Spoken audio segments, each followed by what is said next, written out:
Дархуул аймгаас улсын хуралд сонгогдсон гишүүд Дархуул аймаг дахь шүүхийн шийдвэр гүйцэтгэх газрын албан хаагчдтай уулзаж өнөөгийн нийгэм эдийн засгийн байдлыг тогтвортой болгох сайжруулахын тулд засгийн газраас хэрэгжүүлж буй төсөл хөтөлбөрүүдийг танилцуулж тодорхой мэдээллийг өглөө. Монгол Ардын намаас Монгол Улсын ерөнхийлөгчийн сонгуульд нэр дэвшигч Мяа Гомбын их болдонд сонгуулийн мөрийн хөтөлбөртөө хууль сахиулах болон шүүхийн үйл ажиллагаанд хүний эрх эрхчлөө, хууль ёсыг бүрэн хангуулж, улс төрийн нөлөөллөөс ангид байх зарчмыг чанд сахиулж ажиллана хэмээжээ. Дээрх мөрийн хөтөлбөрт тусгагдсан хууль сахиулагчдын хариуцлага, хараат бус шүүх, засаглал, нөлөөлөлгүй шүүхийн захиргаа, шудрах шүүгч, шудрах шийдвэр зэрэг сэдвээр уулзалтын үеэр яриа өрнөж албан хаагчид холбогдох асуултуудыг тавьж хариултаа авсан юм а.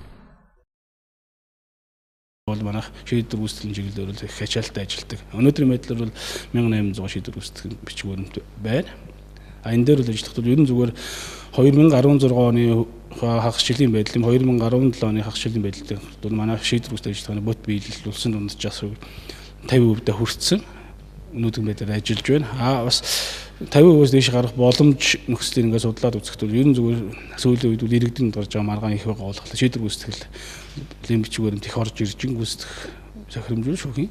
Энэтэй холбогдоод бас тодорхой хэмжээний бас бууралтууд бол ганцхан хувийн бууралт байгаа. Бас энэ шийдвэр гүйцэтгэлийн бод биелэлд яагаад бэлгэдэггүй байх юм бол бас иргэдийн одоо энэ нийгмийн нөхцөл байдал тийм ээ. Одоо энэ санхүүгийн нөхцөл байдал бас шалтгаалж байгаа асуудлууд байна.